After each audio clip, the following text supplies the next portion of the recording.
结婚7周年那天，老公送给我一份离婚协议书当做礼物，然而我却不吵不闹，平静地在上面签字。当他见我如此配合时，笑着说这只不过是假离婚而已，等事情都安排好了，我们就复婚。没过一会，我就在手机上看到了一条新动态，感谢他愿意为了我离婚，儿子终于能住上学区房了。换做以前，我一定会大发雷霆地去质问他，可这次我真的累了，他大概不会想到这假离婚会变成真的了。下午6点多，我接完孩子放学，给丈夫打电话问他晚上什么时候回来，商量孩子上学的问题，却没想到等他迟迟等到了11点多。我早就给你打电话了，怎么这么晚才回来？我坐在桌子面前，看着刚推开门的丈夫，我今天应酬回来晚了，你怎么还在这等着我呢？丈夫轻声走了过来，坐在我的面前问我，我明明说了要商量还在上学的事，丈夫就好像不记得了似的。我忍住自己的怒火，缓缓问道，你忘了，今年进秋小峰就要升小学了，学校还没着落呢。这么大的城市，你还找不到学校吗？丈夫反问我道，那些破学校去了，小峰可不毁了。我看着丈夫毫不关心的态度，再也忍不下去了，冲着他吼道，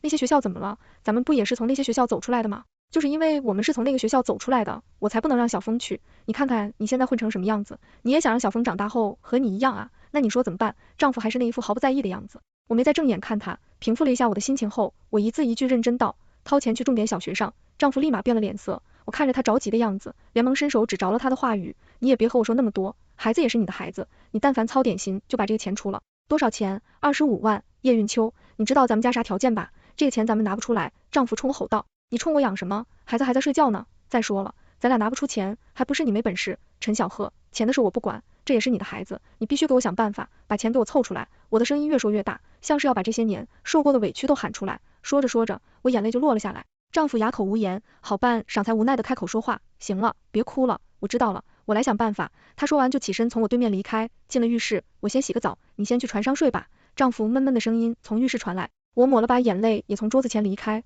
进到了卧室里。我在床上翻来覆去的，还是睡不着，也不是我非要给他闹。我带着孩子回娘家，本来喜气洋洋的一件事，结果那些亲戚们非要拉着我问东问西，大姨和二姨2个人，一个显摆他上小学的孙子成绩好，一个拉着我询问小峰升学的情况。我明白他们是出于炫耀的心理，但面对2个长辈，我也不能真的说什么，只能尴尬的回应。虽然很委屈，但我也知道大姨和二姨说的话有道理，一般的学校肯定和重点小学的教学水平没法比。回来后我也认真的想了一天，究竟下我还是决定掏钱把孩子送进重点小学，才会有今天晚上的事。我只能说，我知道因为受了委屈，今天晚上才会这么生气，因此迁怒丈夫确实是我不对。正思考着，丈夫在我身边躺下了，想着我今天晚上情绪有点失控，我便翻身抱住了丈夫。小贺，刚才是我话说重了，你别生气了。3个交野就把他哄好了，没想到丈夫却把我的手拿了下来，翻身坐了起来。我想好了，运秋我们离婚吧。你说什么？我瞬间懵了，翻身，我一身坐了起来，颤抖着缓缓问出口，就因为拿不出孩子上学的钱，你就要后离婚？你还是不是个男人了？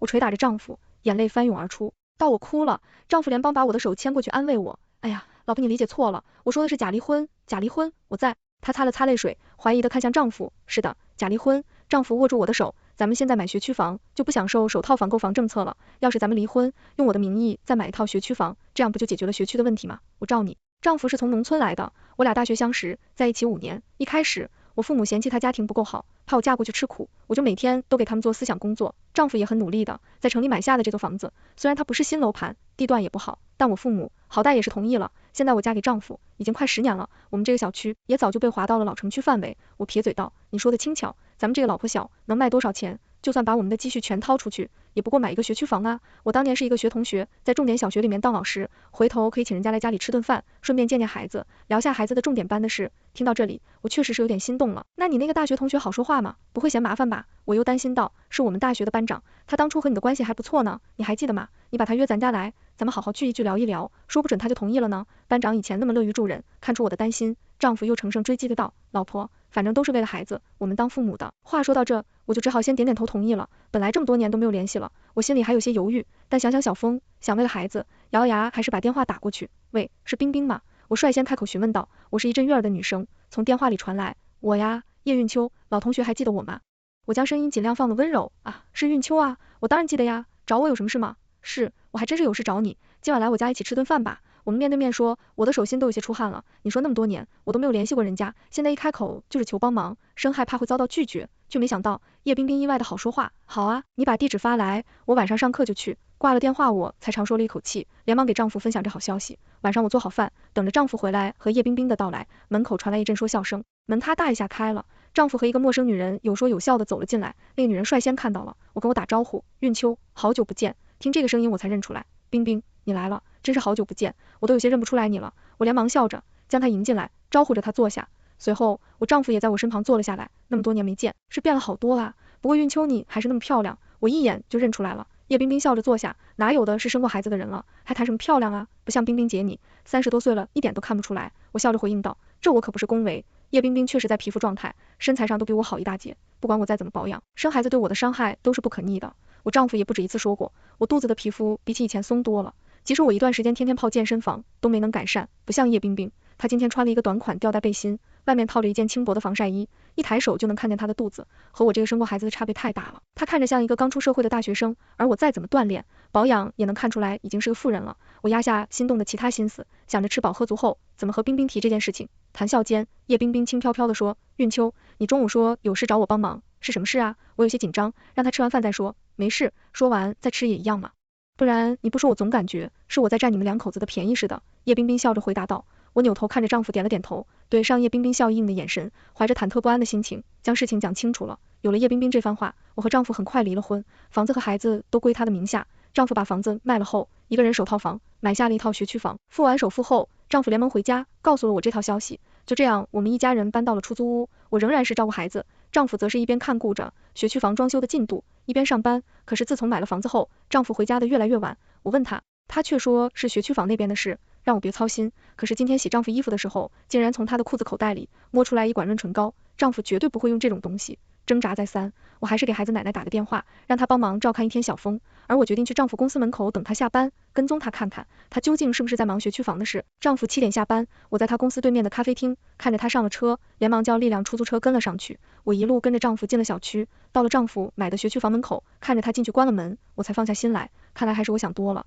也许就是最近天气比较干，丈夫才买来润唇膏用的呢。我正转身准备下楼，却发现了一丝不对劲的地方。如果正如丈夫所说，他是来看过学区房装修的进度的话，怎么会大门紧闭，没有一点装修的声音呢？我轻声走到门前，趴到门上，屏住呼吸，听着里面的动静，果然没听到任何装修的声音，就连说话的声音都没有。既然什么都没有，那丈夫今天过来是干嘛的？我压下心中的疑惑，躲进楼梯间，看还会不会有人来。天很快就黑了，这一等就是2个小时，因为楼梯间是声控灯，这2个小时里我又没敢发出一点声音，就这样在黑暗中度过了。等到我腿都酸了，以为等不到任何人，准备离开时，只听电梯叮的响一声，我意识到有人来了，便慢慢探出头看，一身蓝色连衣裙，背了个包，她背对着我，我看不清面容，只是这身影我越看越熟悉。只见得女人轻轻地敲了敲门，说了句是我。我猛然一惊，这声音我认得，是叶冰冰。叶冰冰她为什么会来这里？一个荒谬的想法在我脑海中形成，很快丈夫给她开了门，没有任何寒暄，叶冰冰就直接进去了。我慢慢走了过去，站在门口，我像一个即将要被凌迟的犯人，我多么希望是我想错了。我趴在门上，听着里面的声音，你怎么这么晚才来？今天有晚自习，耽误了一些时间，你生气了？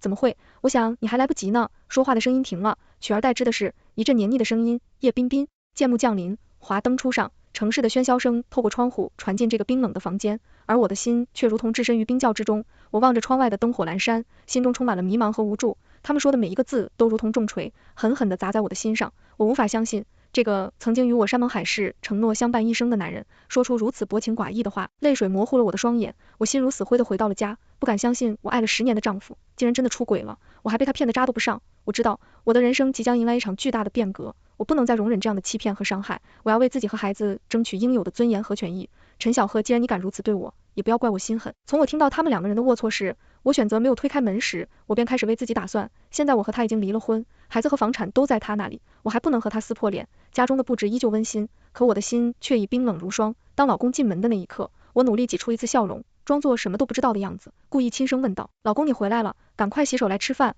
我冲着丈夫甜甜的笑道，好，来了。丈夫不经意间避开了我的目光，像是有些心虚，我以前怎么没发现他这么明显呢？我和丈夫面对面坐着，关心他道老公今天累不累，我往他碗里夹着菜，还没等他回复我，我就像是发现了什么，指着他的衣领道，老公，你那好像有东西。一瞬间他眼神躲闪，支吾着回答，是吗？那我去洗洗。看着他那慌乱的模样，我的心中充满了悲凉。丈夫着急想站起来，我看看，不等他反应，我便把他拉到我面前，我摸了一下他的衣袖，果然是口红印，还真是太不小心了。没事，估计是装修，落在你身上的灰尘堆在一起了吧。我帮他脱下了衣服，转身扔进了洗衣机里，一会我去直接洗洗就行了。先吃饭吧。夜里我躺在床上，辗转反侧，难以入眠，身旁的丈夫早已沉沉睡去，可我却被痛苦的思绪紧紧缠绕。我回想起我们相识相恋的点点滴滴，那些美好的回忆，如今却像是一把把利剑，刺痛着我的心。我们年少情深，毕业后一起为了未来的生活努力打拼，因为他家穷，我却从来都没有嫌弃过。从最初租住在狭小的出租屋里，到后来拥有了自己的小窝，每一步都充满了艰辛与甜蜜。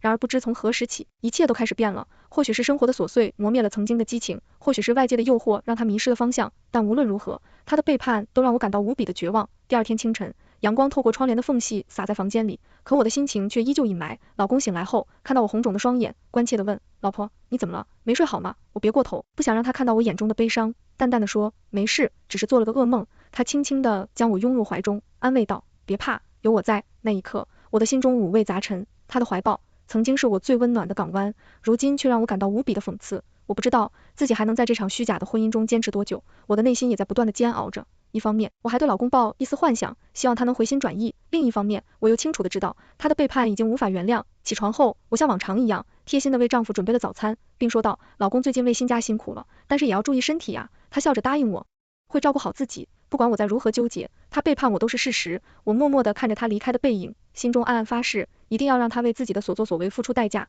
在丈夫出门后，我怀揣着复杂的心情，前往了那套我们的新房，那是我们未来的家，承载着无数关于幸福和美好的憧憬。我来到新房所在的小区，向物业出示了和老公的结婚证，希望他们能帮忙打开房门。物业人员起初还有些疑惑，但在确认了结婚证的真实性后，还是为我打开了那扇期待已久的门。然而，当房门缓缓打开的那一刻，我整个人都呆住了。眼前的景象完全出乎我的意料，房间里丝毫没有新房，我新房应有的整洁和空旷，反倒像是已经有人住了很久的样子。这根本就不是什么新房子。客厅的沙发上随意的扔着几件女性的衣物，地上还散落了一些零食的包装袋。我颤抖着双手，缓缓走进卧室，映入眼帘的是凌乱的床铺，以及随意丢弃在角落里的女性的衣。我的心瞬间沉到了谷底，仿佛被一只无形的大手紧紧揪住。我明白了，原来这两个人早就好上了，比我想象的更早。我感到一阵恶心，和我同床共枕10年的丈夫，不仅瞒着我和另一个女人过起的日子，甚至还买了房子。我压下心中的愤怒，拿出我事先买好的隐形摄像机，装到房子里一个隐蔽的地方。快到7点时，我拿出手机拨通了陈小鹤的电话，我尽量让自己的声音听起来平静。老公，今晚你回家吃饭吗？有没有空去接一下孩子？今天估计我又要加班了，孕秋吃饭就别等我了，孩子估计还得是你去接。他的回答是那么的冷漠和敷衍，可我分明听到了汽车的鸣笛声，他根本就不在公司里，更不用说加班了，都是他变来糊弄我的谎话罢了。我装作遗憾的表示道，没事，今晚我刚好也有事，那你晚上记得吃饭，照顾好自己。我又嘱咐他道，我努力让自己的语气显得轻松，只为了不让他察觉到我的异样，好让他放心的继续他的勾当。挂了电话，看着在客厅写作业的孩子，我进了卧室，关上门。我知道好戏就要开场了，我打开了手机，看着监控，果不其然，丈夫7点下班，8点准时就出现了新房中，许是没有晚自习的原因，叶冰冰已经在房间里等候他多时了。房间里起初是一些细碎的声响，接着便是他们亲密的调教和暧昧的低语，我的心紧紧揪着，每一个声音都像一把利刃，无情地切割着我的灵魂。亲爱的，你说你家那个黄脸婆怎么能跟我比？叶冰冰娇嗔地说道，声音里充满了不屑。老公轻哼了一声，语气中满是嫌弃，她呀，整天就知道围着孩子和家务转，一点情绪都没有，身材走样，面容憔悴，看着就让人倒胃口，哪像你这般迷人。我冷眼看着平衡，两人卿卿我我的样子，心里已经没有了一丝波澜。那这房子怎么办？咱们总不能一直这样偷偷摸摸的。叶彬彬问道。丈夫叹了口气，这房子其实买了很久了，本来是想给他一个惊喜，没想到现在倒是方便了咱们。我的心再次一沉，原来这房子早就存在，而我却一直被蒙在鼓里。他们背着我，在这个本应属于我们家庭的温馨之所，谋划着不可告人的秘密。亲爱的，你说咱们接下来怎么办？叶彬彬的声音带着一丝急切。丈夫沉默了片刻，然后压低声音说，我想我试试我跟他复婚了，复婚后再给他买上巨额保险。叶彬彬似乎有些惊讶，买巨额保险？为什么？老公冷笑一声，这样以后万一有个什么意外，咱们可就不愁了。他们的对话还在继续，而我的心已经彻底破碎。我无法相信，曾经与我携手走过风雨的丈夫，如今竟然变得如此阴险狡诈，如此丧心病狂。我呆呆地坐在那里，回想起我们相识相知的点点滴滴，那些美好的回忆，如今都成了最锋利的刺刀，一次次刺痛我的心。我们一起度过的艰难时光，一起为了这个家付出的努力，在他的背叛面前显得如此可笑和可悲。我不敢在大家家里，我害怕等到陈小鹤回来，我会忍不住去质问他。我的心在滴血，愤怒在一瞬间占据了我的整个身体。我没有丝毫犹豫，抱起熟睡中的女儿，连夜赶回了娘家。回到娘家后，我将事情原原本本地讲给了父母听。早知道是现在这样，当初我们就不该，别太伤心，为了这样的男人不值得。妈，我早就已经不伤心了，我只想让他付出背叛我的代价。爸妈，你们就静静的等着这一出好戏吧。晚上丈夫回家后，发现家里空无一人，他打来电话给我，声音中带着一丝疑惑，怎么家里没人？我强忍着心中的怒火，尽量让自己的声音听起来平静。我带着女儿回家看看姥姥爷了，明天回去。电话那头，丈夫的声音明显有喜悦，姑娘，他也很不想见到我吧？他敷衍了说了几句，便匆匆挂了电话。第二天清晨，阳光透过薄薄的窗帘，洒在了温馨的小屋内。我将孩子送到学校后，就连忙赶回了家，现在正在厨房忙碌着。简单的声音滋滋作响，咖啡的香气弥漫开来。当丈夫起床走进餐厅后，他的眼神中闪过一丝惊讶，随即便被一种安心的神色所取代。我微笑着递给他一杯热腾腾的咖啡，来笑容背后隐藏着冰冷的计划。我和丈夫坐了下来，安心的吃了一顿早饭。他也趁机对我说，运秋，学区房的事已经解决了，我们可以复婚了。我表面假装非常高兴，内心里却充满了厌恶，但我还是装出一副欣喜若狂的样子，附进他的怀里说道，太好了，我们一家人又可以真正的在一起了。但是学区房还是没有装修好，我们可能还要在这个房子多住几天了。丈夫状似遗憾道，那你什么时候带我去看看啊？装修每天都是你一个人盯着，你又要上班，我真怕你忙不过来。我装作关心丈夫道，丈夫又不动声色的把话题转移，为了我们的家再累，我也不觉得累。丈夫深情款款的说，放在以前我一定会感动，但现在我只觉得恶心。丈夫提出复婚后，很快我们就又去扯了证。隔天，丈夫便提出想给我们全家人都上人寿险，他终于开始行动了。我装作很疑惑，问他为什么，他解释说，主要是为了应对被保险人的生存或死亡风险，提供经济支持和保障。我嘴角一抽，这么官方的回答，他装都不装一下的吗？老婆，这是那个推销保险的人给我说的。事实上，我也去了解了一下，保险还是有很大用处的，万一以后我们出了啥事，还能有一层经济保障。丈夫又忐忑地说，放在以前，我肯定会嫌浪费钱而拒绝，但是现在已经知道计划的我，怎么会不配合他们呢？我签了字后，便将保险递给丈夫，他的计划成功执行，嘴角都是忍不住的笑意。晚上，我趁着丈夫睡着，翻出了那份所谓的保险，果然不出过所料，那份保险实际上是一份高额的意外险。丈夫和叶冰冰的计划是通过制造一起意外，让我从这个世界上，从而骗取巨额的保险金。当我翻阅着那些冷冰冰的条款，心中涌现出的不仅仅是愤怒，更多的是深深的悲哀。我从未想过，曾经枕边的爱人竟能如此残忍。我对丈夫的最后一丝感情，也在我看到这份真正的保险后灭了。我不动声色地将这份保险放回去，蹑手蹑脚爬回了床上。我也开始执行我的计划，我每天都催着新房子的进度，丈夫也不胜其烦，天天催着工人赶工。因为我的催促，让丈夫没了和叶冰冰温存的地方，他看我的眼神也越发不善。日子一天天过去，我在暗中悄悄地编织着一张网，我会在暗中翻看丈夫的手机，他对我根本不设防。每一次丈夫出门，我都会悄悄跟在他身后。没了新房子，他肯定会和叶冰冰找其他的地方游会，有时候是在餐厅，有时候是在商场。我看着两人甜蜜的嘴角，温柔的笑容，亲密的动作。这些照片，这些短信都将成为我手中的筹码，他们将在适当的时候成为摧毁他们的武器。终于那一天到来了，我从监控得知房子已经装修好了，但丈夫却并没有告诉我。我抓住这次机会告诉丈夫，今晚我会和朋友出去做头发，会晚些回去。电话里，丈夫的声音是压不住的喜悦。我冷笑，不知道今晚你还能不能笑得出来。我打电话给公公婆婆说，刚好今天搬到新家，想请一些亲戚，今晚8点来新家里吃饭。接着我又打电话到教育局举报某小学老师作风败坏，与学生家长暧昧不清。我报出了新房的地址，布置好了最后的棋局。晚上8点，我看着监控里的公公婆婆率先到达门口，连帮给他们打去了电话，妈，我下去买菜了，你们要是到了就先在门口等等我。等到学校领导也到了后，我才提着已经买好的菜到了家门口。我已经事先给领导们打好了招呼，他们不说话，公公婆婆也只以为是我那边的亲戚。门被缓缓推开，那一刻时间仿佛凝固了，丈夫和那个女人的身影就像是一幅拙劣的画作，被无情的撕裂开来。我率先做出动作，将手里的菜重重摔到了地上。此时我将来，我的父母也赶了过来。陈小鹤，我的父亲冲到沙发，将他狠狠地扔到了地上。我的母亲赶忙扶住了我，公婆也赶紧去拉架。我看到了丈夫眼中的恐慌，看到了叶冰冰脸上的绝望。我站在人群中，心中充满了快意。学校出了这样的丑闻，肯定不能传出去。叶冰冰被直接开除了。看着丈夫那惊恐和懊悔的表情，我心中没有一丝怜悯。丈夫试图解释，试图挽回，但一切都已经太晚了。公婆也十分愧疚，但他们仍然希望我能放过他们的儿子。我没有犹豫，而是选择直接起诉。我在法庭上甩出那些铁证如山的证据，丈夫这才知道这一切都是我的计划。他的辩解苍白无力，最终法律的天平倾向了我，他被判净身出户，而意外险也作为他和叶冰冰被定罪的证据。他们终为自己的恶毒付出了代价。我带着女儿离开了那个充满回忆的城市，来到了一个新的地方，开始了全新的生活。在新城市的每一个日夜，我都努力工作。在树海中，那些曾经的伤痛渐渐被新生活的阳光所温暖，而我会和女儿幸福的生活下去。全文完。